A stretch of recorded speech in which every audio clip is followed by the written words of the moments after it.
E a gente continua agora aqui em Belém, porque o presidente Lula já está diante do púlpito e vai começar a falar agora sobre esse dia de reuniões. Vamos ouvir. No fundo, são vocês as pessoas que conseguem transmitir a quem não está presente a cara dessa COP.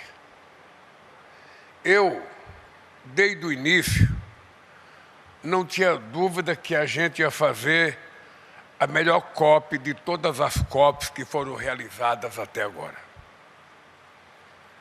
E aceitar o estado do Pará e a cidade de Belém como espaço geográfico para que a gente pudesse realizar aqui um evento que não é nosso, que é um evento da ONU, foi um desafio e muita ousadia. Porque seria muito mais fácil fazer no lugar que já tivesse tudo pronto e que a gente não tivesse que ter nenhum desafio para trazer a uma cidade que muitos brasileiros sequer conhecem. E eu quero agradecer a vocês outra vez por isso. Hoje eu tenho certeza que a China conhece Belém. Hoje eu tenho certeza que Berlim conhece Belém. Hoje eu tenho certeza que Paris conhece Belém. Hoje eu tenho certeza que a Rússia hoje conhece Belém. E eu tenho certeza que muita gente do sul do país, do meu país, hoje conhece Belém. E era muito importante para nós colocar a Amazônia como ela é, do jeito que ela é, na cabeça dos povos do mundo inteiro. Eu tenho certeza que hoje as pessoas conhecem que não só existe uma cidade chamada Belém, que é onde nasceu Jesus Cristo, mas que existe a Belém do Pará, do povo brasileiro. Um povo extraordinariamente simpático, agradável e generoso, que vocês devem ter participado. Se vocês da imprensa ainda não dançaram o carimbó, por favor, vá dançar um carimbó. Vá comer. Aparelhagem. Vai comer, sabe, a melhor culinária que nós temos nesse país aqui. E vá se divertir, porque isso aqui é um povo extremamente generoso e simpático. Eu sinceramente, estou muito feliz. Eu saio daqui agora, eu vou para Brasília. Amanhã eu vou para o Salão do Automóvel, que fazia 8 anos que não funcionava em São Paulo. E depois eu vou para Joanesburgo, na reunião do G20. E depois eu vou em Moçambique fazer uma outra visita de Estado a um país africano. Mas eu não poderia deixar de dizer para vocês que essa COP ela é diferenciada. Primeiro porque ela teve representação de muita gente, de empresário. Eu não sei quantas vezes uma primeira-dama trabalhou tanto numa COP como a Janja trabalhou. E ela não estava aqui porque era minha mulher. Ela estava aqui porque ela tinha uma função. Ela tinha uma representação dada pela presidenta da COP para que ela percorresse o Brasil e o mundo falando da participação das mulheres. Como teve gente falando dos empresários, como teve a juventude falando da juventude, porque uma coisa que nós precisamos colocar na cabeça dos dirigentes do mundo inteiro é que esses eventos não podem ser, sabe, perpetuamente litúrgicos, em que só participa, sabe, pouca gente. E muitas vezes em lugar cercado de polícia por tudo quanto é lado, cercado de arame farpado por tudo quanto é lado. A primeira vez que eu fui numa reunião do G7, em Evian, na França, e depois eu fui numa na Escócia, e eu vi tantos arame farpado, tanta coisa, eu fiquei imaginando os líderes que participam dessas reuniões tão protegidos, é porque sabem que não estão fazendo a coisa certa. Porque se estivesse fazendo a coisa certa, eu não precisava ter tanto medo do povo de cada país.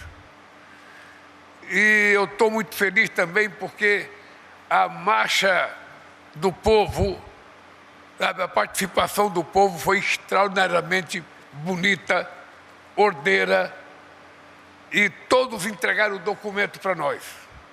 Estou muito feliz porque pela primeira vez na história das COP, 3.500 indígenas participaram. Porque as mulheres não são objeto nessa COP.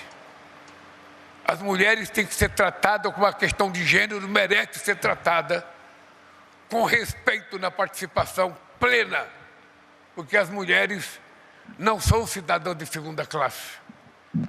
E é preciso fazer com que nós, dirigentes, aprendamos isso. Um mínimo de colaboração que a gente pode dar é tentar fazer inovação. Inovação no nosso comportamento. Inovação na nossa visão de nova sociedade. Inovação numa nova compreensão do que significa um ser humano nesse planeta. Qual é o papel da juventude, qual é o papel das mulheres, qual é o papel do homem, qual é o papel dos negros, sabe?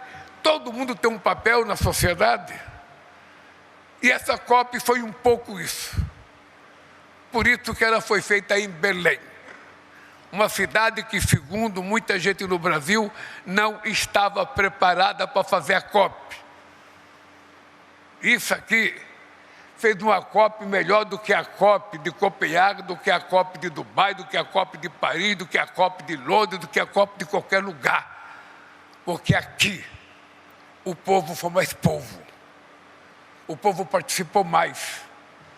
Por isso que a COP não é uma COP do André, que é presidente, ou do Guterres, que é o secretário-geral da ONU, ou uma COP do Lula, que é presidente da República.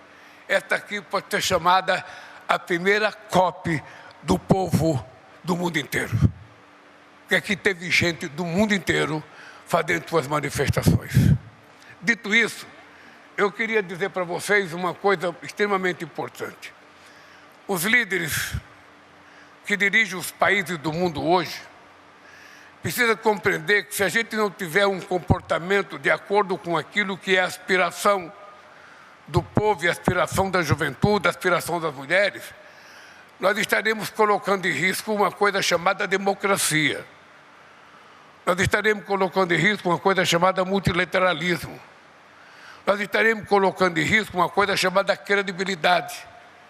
Porque se nós não fizermos aquilo que nós geramos de expectativa para as pessoas não têm por que confiar nas suas lideranças. A questão do clima não é mais apenas uma visão acadêmica. Não é mais uma visão de meia dúzia de intelectuais. Não é mais uma visão de meia dúzia de ambientalistas. A questão climática é uma coisa hoje muito séria que coloca em risco a humanidade. E é por isso que nós tratamos isso com muita seriedade. É por isso que todos os dirigentes do mundo têm que saber que cuidar do clima é cuidar da manutenção e da existência do planeta Terra, porque ainda não encontramos outro lugar para nós sobrevivermos. Cuidar do clima é saber que os países ricos precisam ajudar os países pobres, de que é preciso colocar dinheiro para que as pessoas que têm floresta em pé mantenham as suas florestas em pé, para que as pessoas possam saber que mantendo a floresta em pé, ele pode ganhar mais do que derrubando a floresta. Manter a nossa água limpa é um compromisso de manter o planeta funcionando. Isso não é uma coisa abstrata. Nós precisamos convencer as pessoas de que os bancos multilaterais, que cobram uma exorbitância de juros dos países africanos e dos países pobres da América Latina, precisa transformar parte dessa dívida em investimento para que a gente possa fazer com que a questão da transição energética seja verdadeira.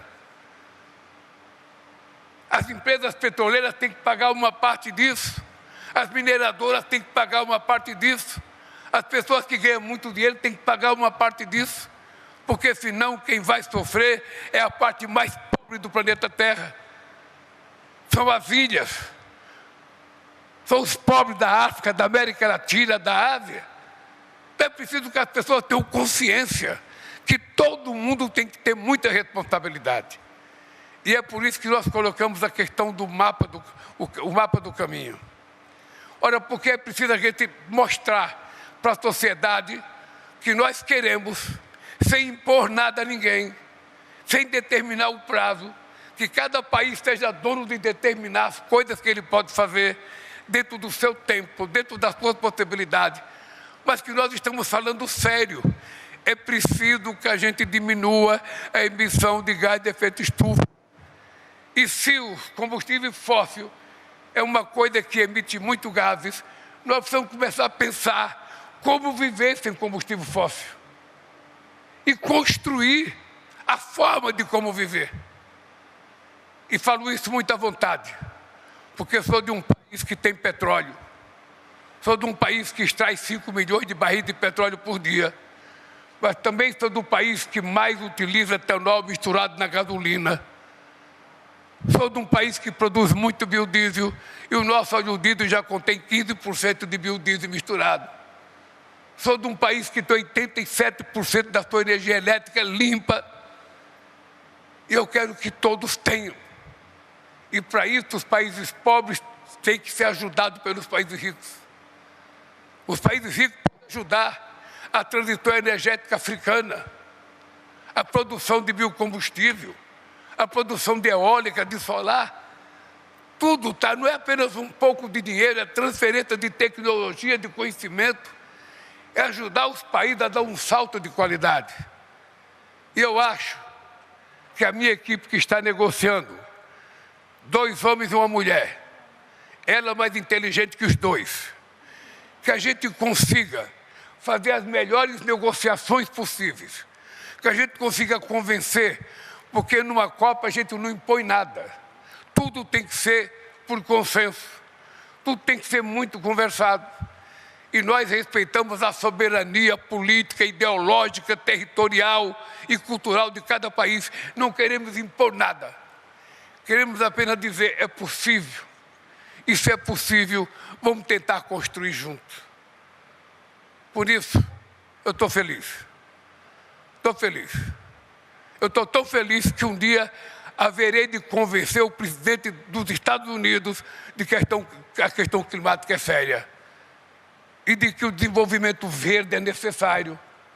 E estou tão feliz que eu sonho um dia até acabar com a guerra da Rússia e da Ucrânia, que já não existe mais razão dessa guerra continuar.